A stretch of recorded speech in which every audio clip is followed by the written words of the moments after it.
breathe down your neck. That is the block party. Hudson finishes off Kentucky. Purdue gets to celebrate. They take down number 3. And the Boilers have done it.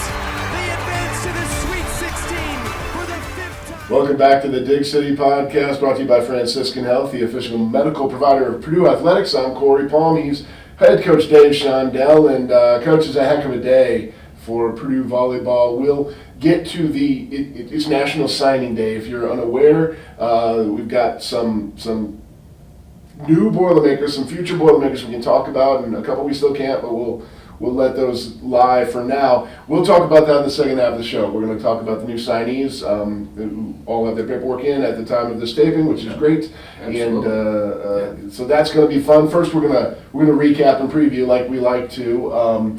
It was a big week on the court for you guys as well. 2-0, climb up another spot to 8th in the ABCA poll, and firmly in 4th place in the Big Ten. Let's talk about that road trip to Bloomington and force that win over the Hoosiers. Yeah, like I've mentioned before, I like going to Bloomington. It's a terrific town. Their facility is nice. You know, they have a Wilkinson Hall, which is about, I don't know, is it 5 years old now? Yeah, about that. Nice place to play. They had I think a record crowd, a sellout crowd, and I was concerned that might squeeze some of our Boilermaker faithful out, and maybe it did. But we still had a great crowd of Purdue people there, and you could probably hear them if you watch the Big Ten Plus production. But I could hear them, and it was great to have them there. Indiana's a good team. The next 2 nights later, they did everything but beat USC in that same gym. I was kind of hoping that they might. I felt like they really needed that win to stay alive in any real contention for NCAA tournament play. But back to our match, we knew that Indiana would be waiting on us. We played extremely well in our facility 2 weeks prior to that, and won handily. And when that happens, you know that any kind of a competitive athlete is going to have a little bit of a thirst to return the favor. And it was a tough match. We win the first one after being behind quite a bit. We come back and win it maybe 25-21. Second one, they returned the favor, and close match back and forth, but they stretched it out and won it by a similar score. And then 3 and 4 were close sets. I think we were a little more in control of 4, but they were both close, and I think it seemed like every match was about 25-20, 25-21. But we earned it. We played hard, we played well, we passed serve very well, served the ball tough, pulled a short serve out late in the match, and I thought that also made a big difference for us. Eva was really, really good. I thought Lourdes Myers had a big match down there. Lizzie Carr came off the bench and really gave us a lift, and then also played well again the next night, 2 nights later against Michigan. But it's never easy to beat your rival. I don't care what anybody says. It's a challenge. It's tough, and I was just so happy that we could go down there and get that win in front of a sellout crowd. Definitely.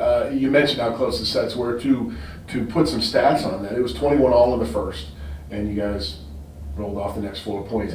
IU led 2018 in the third, and you guys, pulled it together. We've seen that a lot from this team this year. Is there something different about this team? Is there something different? Like, it's so cliche to say, oh well, when they're up against the wall, they really turn it on. But when you get even in the 20s, we've seen this team pull away more often than they don't.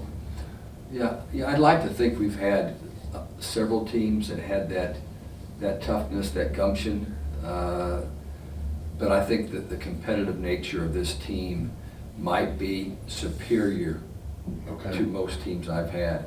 I often compare this team in my own thoughts to the 2010 team that was still relatively young, but you had Kramer, you had Ehlers, you had Bashan, you had Jacqueline Hart, you had Ariel Turner, you had Griffin, Rabarchek, Kristen Arthurs was on that team. So you had some talent and some big time players, but the heart and soul was this mental toughness, this desire to compete. and this togetherness that they had, and things that the fans don't see every day that go on within a team where there's a commitment beyond what a lot of teams have. And so I think when you start seeing match after match after match, when it gets tough, our teams start to persevere and find ways to score points. And when you look at the faces of both teams, I like the look of our team's face, if that makes any sense to you. It does. I just feel like, and again, I think that starts with your Raven Colvin and your Eva Hudson, your Chloe Chacoin, your Allie Horning, even your Lourdes Myers, and now all of a sudden you've got Taylor Anderson that's turned into a really good competitor. Ryan McAleer, I think, is really something special as well. I mean, I just like the way that they compete, and that just comes from leadership. I like when you talk about leadership and you rattle off 6 names, because that means it's coming from a lot of different people in a lot of different ways, but if they're all growing in the same direction, then you can have something special. Well, I just think you look at the season so far, and I've mentioned before, and I believe this, we were not a good team through match 12. We just were not a really good team. We were a top 20 team. Sure. But we were not the kind of team I thought we were going to have, and I was wondering if we would get there, if our players would kick it into gear. But some of that was out of their control. There were some injuries, there were just some youth, some different things that we needed to work through. But you get beat a couple times, and you have great competitors that hate to lose, and they can't take it. They don't want it. And so all of a sudden that shifted some of the thought process and the work ethic and the focus into another gear. And really since then, we've got very few complaints. The way we played against Wisconsin, when they came in and were a literal buzzsaw against us, that's the only match you would look at and say, what happened? And a lot of that was, I think, the fatigue and emotion of the 2 Mackey matches back and forth. And plus, I will go on record saying I still think Wisconsin is one of the 3 best teams in the country. And I think you'll see them in the Final Four if they continue to play. So it's not like we got rocked by a team that wasn't very good. We got rocked by a team that was in the Final Four last year and was picked to win the NCAA tournament a year ago and have almost that entire team back. So, but we did play extremely well, but that's the only one in the last, 13 matches where I feel like we dropped the ball a little bit. Yeah. Just to put a bow on that 2010 team, they went to the Elite Eight. They took down #1 Florida, the Sweet 16. And would have beaten Texas had Jacqueline Hart not pulled her hamstring, literally off the bone. Completely. At the end of the first set, we were the hottest team in the country. It was so good, so much fun to watch that team, and love to see what how the story ends for this team this season, the next couple months. Yeah, Stay for tuned. sure. You guys, one last note on the IU match: 552 hitting percentage, attack percentage in set 4. It's a microcosm. Just goes with what you're talking about. Yeah. Okay, and we've done that a lot. Yes. When you get into the big 5th numbers. set, or you get down to crunch time, all of a sudden the focus narrows. And that starts with both serving and passing, okay? How well you're doing those things, and we've seen that. It would be nice to start that way, and come out of the gate, and we're not coming out slow. Matter of fact, against Michigan, 2 nights later, we blocked about 5 balls in the first 6 swings. So, and we'd emphasized blocking for a couple of days because I didn't think we were very good at Indiana. But against Michigan, all of a sudden, bam, bam, bam, we're blocking balls, and don't think that makes a difference. Because that grabs a match by the throat there. Your opponent wakes up. You got 40-4 now is your record against the Hoosiers, including winning 24 of the last 25 in that rivalry. At this point, it's always great to play an in-state opponent, and we call them rivalries, but. Well, I would call that one of the best rivalries in the country Yeah. for a guy that grew up in the state of Indiana and knows so many about the volleyball history in this state and how that's gone. But all I can tell you is I can only think of, I guess I've coached in 44 of those matches. I can only think of about 4 that were routine wins for our team. 2 in Mackey Arena, and then 2 in Holloway that went rather easily. Very few 3-set wins. Very few on either side that were 3-set wins. They've all been battles. The match means a lot to our program. Every match means a lot to our program. I mean, that's just the thought process you have to have. But the 4 losses are the ones you remember. and you don't want to do that. And we reminded our team, a year ago we lost at IU. That bus trip home was not fun. I can't imagine. It was a miserable trip, and so you want to let them realize that. Don't forget how that felt when you came home after losing at Indiana. And of course, I've told our team this a couple of times this year, and I think you've been around our program. We were still putting the pieces together last year when we played in Indiana. Even throughout the Big Ten season, we were starting 3 freshmen, a couple sophomores, and we were just trying to make it work at times last year. And I look at that season, I think, how did we do it? How did those players win so many matches and get into the Sweet 16, relying on so many young players? So much youth, yeah. And really, you had a freshman setter most of the time, a freshman outside, a freshman right side. Your most outstanding player was a sophomore, but yet they finished 3rd in the Big Ten Conference last year and went to the Sweet 16. And then I look at this year, we're so much further along, so much more organized, fundamentally sound, functional as a team, but yet the results aren't that much different because every team is better. Then you've added Oregon, UCLA, USC, and Washington to the fray. It's just a monster league.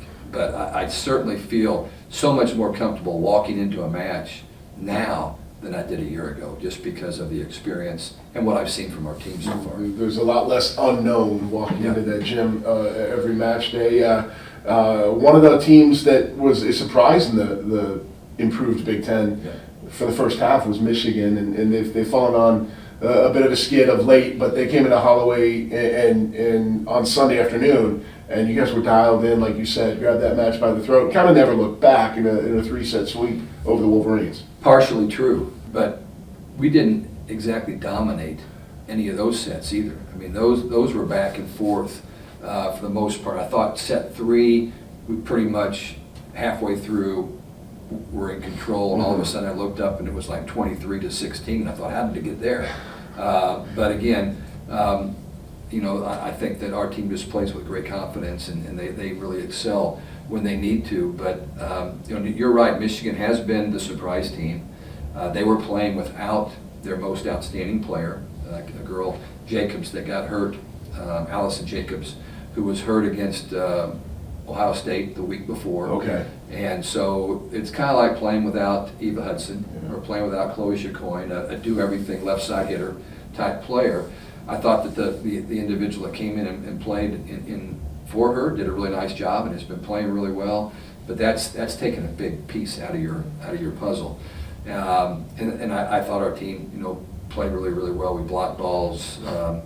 I thought Chloe bounced back, had a good match. Eva had a good match. Lizzie Carr had a good match. Raven blocked a ton of balls.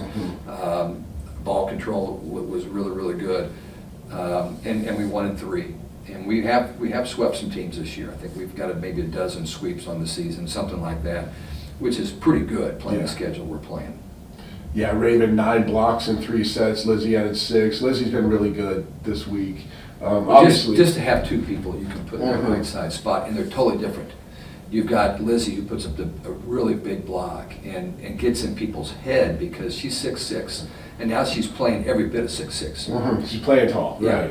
And then you've got Kenna Woolard, who's maybe the quickest player we have on our team, has one of the best arms on our team that can give you a little bit of a different look out there. Might be a little bit better backcourt defender, making plays, drop off defense, where Lizzie's better at the net, maybe with the block, even though Kenna's a good blocker.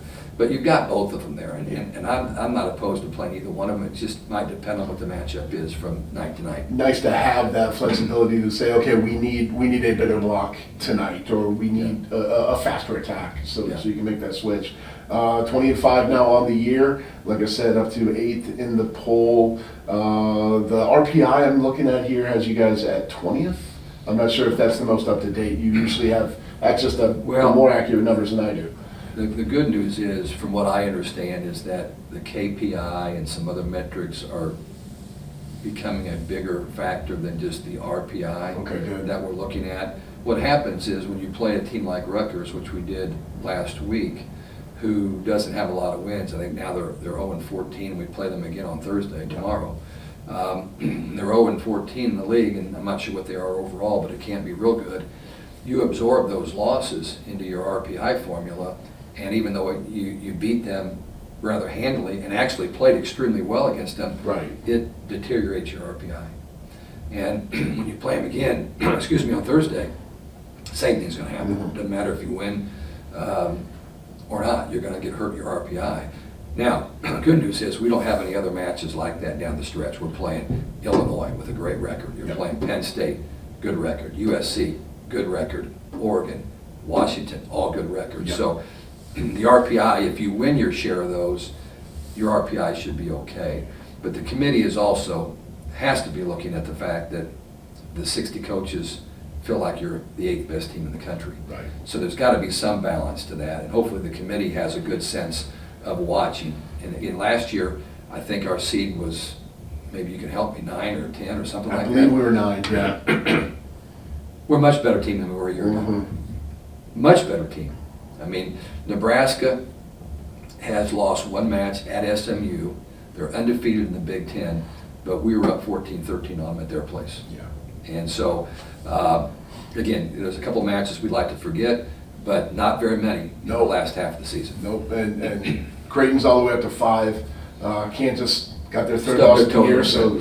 so they fell a Penn few spots. State's in the top 5. Yep. And we'll get another shot at Penn State. It'll be really hard out there at their place. They continue to play well. They did get beat at Wisconsin pretty handily. handily, yeah, that was. Which didn't surprise me because that's the same Wisconsin team we saw when they came to Mackey Arena. Okay, this week, like you said, you got Rutgers tomorrow night in the Holloway Gym, and then Sunday, Illinois comes to town. They're red hot, Illinois team. They are. They won 9 of their last 11. A lot of players back, excuse me, from a year ago. Raina Terry, one of the best players to ever play in the Big Ten. Over 2,000 kills on her career. A great setter returning, a great middle returning. Biggest changes that they have had on their roster, they got a transfer from Northwestern who's playing in the L2 position. That's a really good player out of Illinois. They have 2 freshmen that came from North Carolina that are lighting things up. And they've got a libero transfer, 5th-year kid from Eastern Illinois. And that has made their team significantly better than what they have been. And they're playing with a lot of confidence right now, and are positioned very well to make the NCAA tournament this season. I don't know exactly what they have down the stretch, but I think they're in really, really good shape. And of course, Rutgers before that, a team we beat about 2 weeks ago, that is struggling, but it's still dangerous. I think this is one of the more talented, physically gifted teams that Rutgers has had. But welcome to the Big Ten. Yeah. And again, sometimes if you can get off to a good start and beat some people early, that will produce more wins. But if you don't get those wins, it's hard to start believing you can beat teams in the Big Ten.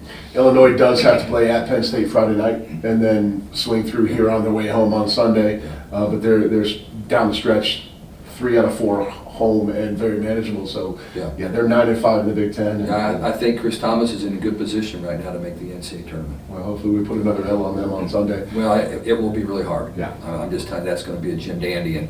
And what a great crowd we had from Michigan in here. I mean, we talked about the great Mackey crowds we had, but then on a Sunday at 1 p.m., we absolutely packed Holloway Gym to the rafters. Yeah. And that was fun to see, and they were loud. And our team played very well for them on that particular night. Now we've got Rutgers on a Thursday. There's a lot going on this week. You've got Alabama coming in here and playing basketball, I think, on a Friday. You've got Penn State coming in here for football on Saturday. But sandwiched around that, you've got our team playing Rutgers on Thursday. And then what is that, 4 o'clock match on Sunday? It is 5 o'clock. 5 o'clock on Sunday. We've got Illinois, a Yep. big rivalry match. That was one of the matches that I actually suggested we could play in Mackey.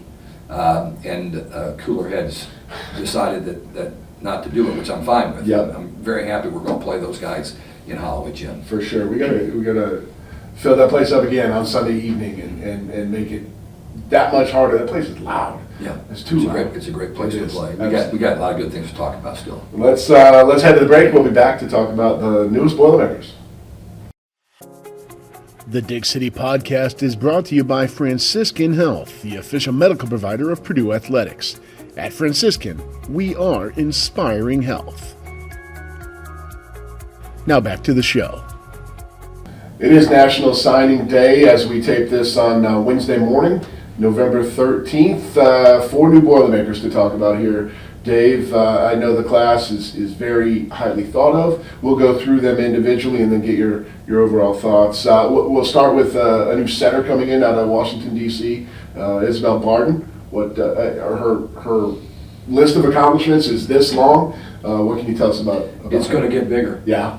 I think it's going to get bigger. She is a player that absolutely came out of nowhere, to be honest with you. She's from D.C. area, 6'3". Her club coach texted me the other day, said, "Hey, your setter just touched 10.3.5." And so that was always encouraging to hear that. But she is such a delight. Amazing kid, tremendous leadership capabilities, outgoing, has incredible drive to become fantastic. But this is a setter who's 6'3", touching 10.3.5. I can't believe they let her be a setter. Well, she also hits. Okay. Okay, which if you look at the background of most of our setters, okay, that was their background. They hit, and then they hit and set, and then maybe they set. But she can definitely do both, as did Taylor Anderson, in her heyday. But this is a kid that I think has an extremely high ceiling. When initially she could be contacted by teams on June 15th of her junior year, prior to her junior year, she was 6 foot tall. Okay. Which is still a pretty good size for Pretty good for, yeah. But, and she grew 3 inches. And she made a great decision by not committing to places that she didn't think was necessarily worthy of where she could play. And we were fortunate that Kat Jewell, our recruiting coordinator, happened to be at a tournament early in the recruiting season last year, and she came back and she said, "I know that we're not necessarily looking for a setter in this class, but we need to take a look, or you need to go out and take a look at her." And so I did, and I decided we needed to go right after her, and then the recruiting process was wonderful. Great family, fabulous family, and again, she's an amazing kid that I think has a huge upside, and we're very blessed to have her. I just think that she's going to make a big impact on Purdue. That's awesome. Well, one of her favorite targets, I'm guessing, in the next 4 years will be Addie Tyndall out of Fort Wayne. Addie is #1 ranked player in the state of Indiana. I think ranked in the top 20. There's a couple different recruiting rankings that you look at right now, and sometimes I look at them and I wonder, what are they evaluating people on? Because they're a lot different sometimes than what I'm seeing, to be honest with you. So one of us is wrong.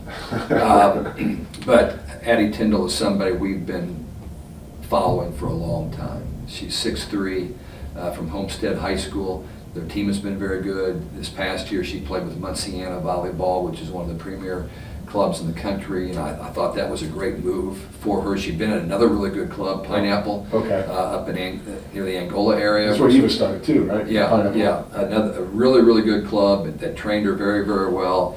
I think she got a dose of toughness that she benefited from by going and playing with the Munciana club. It's a little more of an intense environment. As a matter of fact, I don't know if there's a club that has a more intense environment, but she is an outside hitter. She could play left, could play right, but she's earmarked to be a left side banger in our program, and good ball control player for her size, great human being. We have big goals for her to play for us. She'll come in early. She's going to come in January. Great. And get started. She couldn't wait to be here. Is a longtime friend of Eva Hudson, and wanted to really kind of, I think, spend as much time with Eva and learn from her and Chloe and other people about what it takes to be successful in the Big Ten Conference. And again, she's every bit of 6'3", good jumper, good athlete, and somebody that will work her tail off to become as good as she can be. Well, she'll fit in around here. Sticking with the 6'3" theme, you got a 6'3" middle coming out of Enterprise, Alabama in Morgan Williams. Yeah, and she was kind of a late get for us. Her stepfather is Willie Fells, and Willie was a linebacker for the Boilermakers in the late 90s. I know spent at least a year or two with Roosevelt Colvin on some really, really good teams with a lot of NFL players. And we got an email from Willie at some point last year, and he was sending some video of his daughter, who's 6'3", and looks every bit of the part of a Big Ten athlete. And so we knew we needed a middle. We'd actually had gone after some big-time middles that had gone elsewhere, okay, to some other really good programs. We just missed on them. And so we really needed a middle. And we went down and took a look at her at a tournament. I think we went down to Pensacola. Kat and I went down together and watched her play. And all I had to do was watch her walk in the gym and see that the kid fit the bill for the most part. Then we watched her play, and she was all nervous, but she settled down, had her come to camp to get another really good evaluation of her. And at that point in time, we felt like there was enough there that we could really make something out of her and turn her into a really good middle blocker here at Purdue. And so that's the case. She also is going to be here early, so she can get some extra training because, you know, as of right now, we only have 3 middles going into next year's season. We got some other thoughts in mind about maybe a transfer if we can make that work, but it's hard to have just 3 middles. Yeah. Your middles do so much in practice.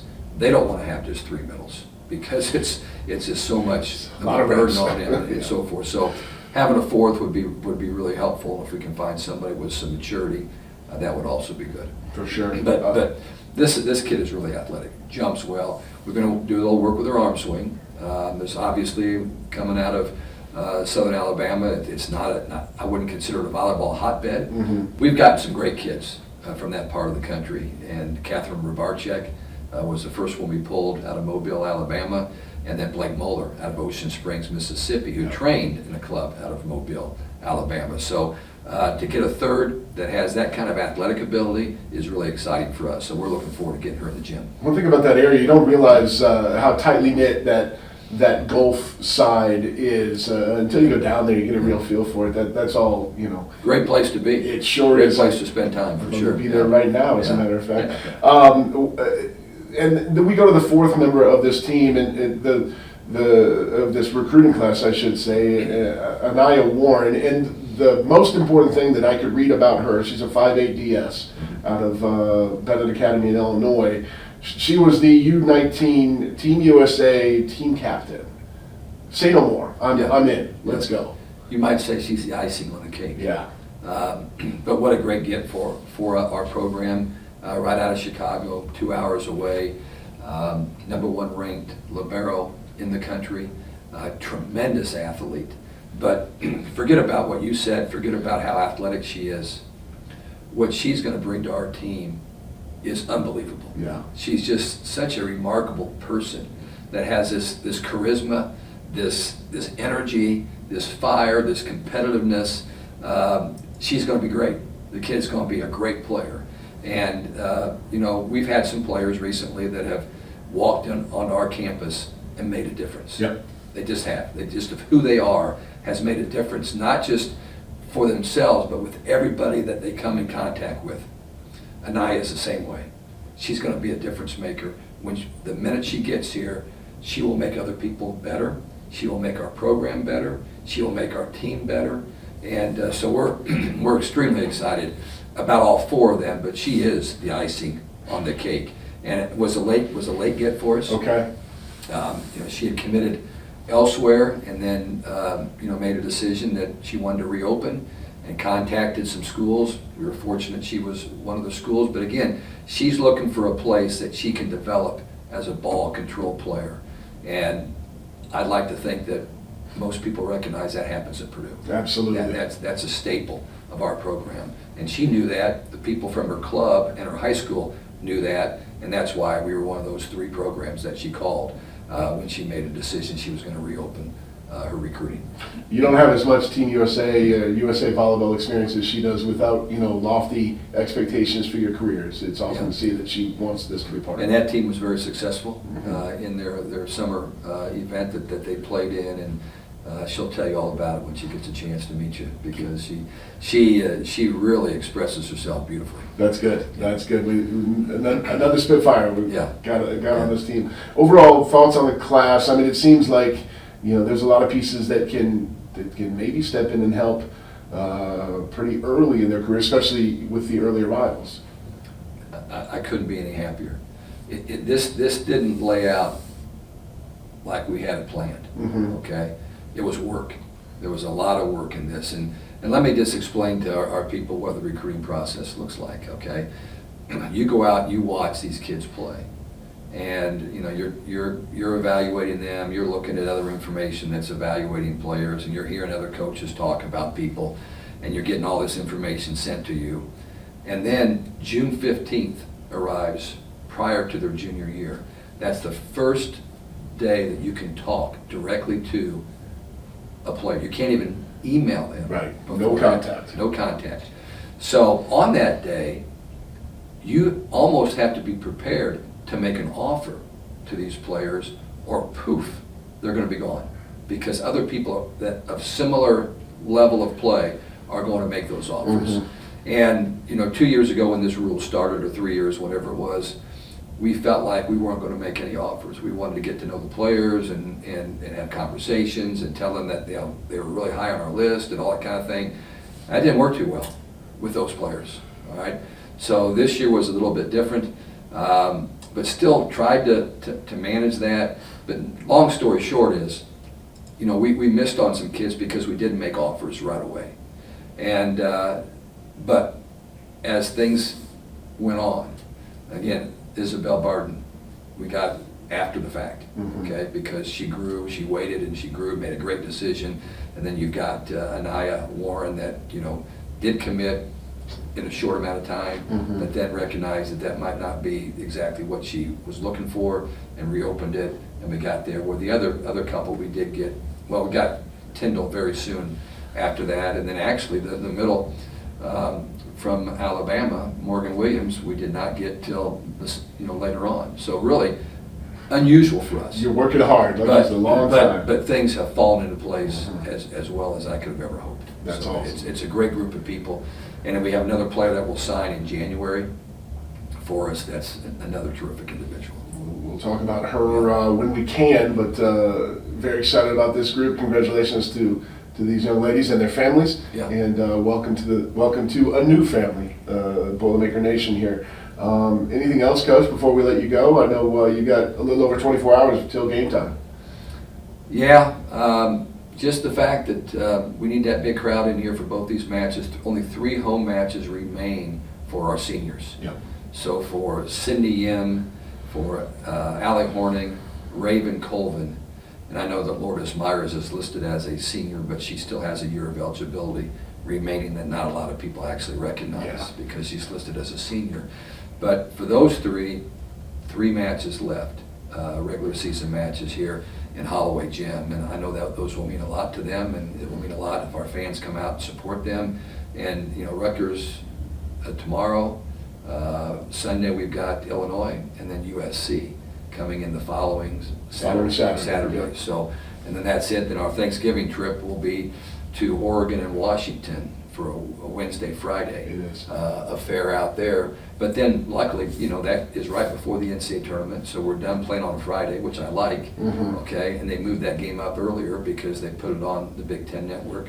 And so we'll get back a little sooner than we thought and have a little more time to rest and get ready for the draw that will be on that Sunday. Awesome. Yeah. Good luck, Coach. Thank you. And boiler up. And boiler up. Yeah.